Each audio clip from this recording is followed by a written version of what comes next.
So we're here today to send solidarity to the huge number of protests that are going to be going on all across the United States. Unfortunately, the government in Texas have decided to take women back in time, decades in time, half a century back in time, when we so recently have fought for and won abortion rights in Ireland. And we think it's really important to stand in solidarity with the movement to protect the right to choose, particularly in Texas, where they brought in a new heartbeat bill, which allegedly means that you wouldn't be able to access abortion in Texas after 6 weeks. The reality, as most people who are able to get pregnant will know, is you don't know you're pregnant the second it happens.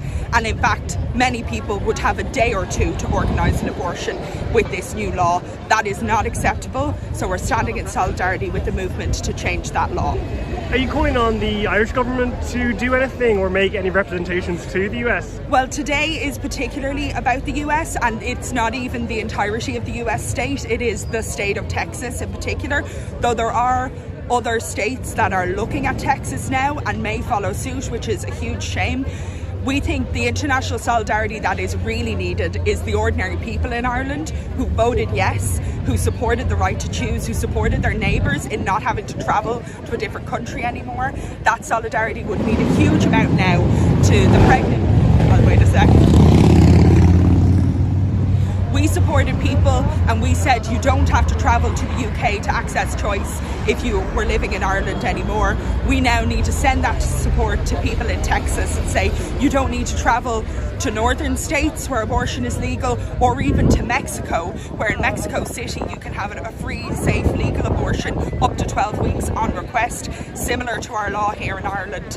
We cannot have people forced to travel anywhere in the world, and I think it is really relatable to us here in Ireland that people might be forced to do that, particularly given the pandemic that we've been living through. So many stories of people who travelled before the 8th was repealed, when that oppressive law said, well, you can choose, but you can't choose here.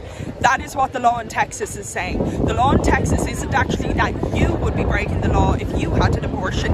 It's that you'd be breaking the law if you helped your neighbour or your sister or your friend to have an abortion. Can you imagine how full Irish prisons would be if everyone that had given their friend €50 had helped her to organise a bus, helped her to organise a train, helped her to organise a ferry ticket, was in prison right now for all the Irish abortion journeys that we've had? We cannot have that kind of atmosphere of fear, atmosphere of control, and really, it's something more akin to the witch trials, that people should be looking at what's happening behind closed doors in other people's private lives. It's completely unacceptable in any state, in any place in the world, and we're sending our solidarity because it is so familiar to us here.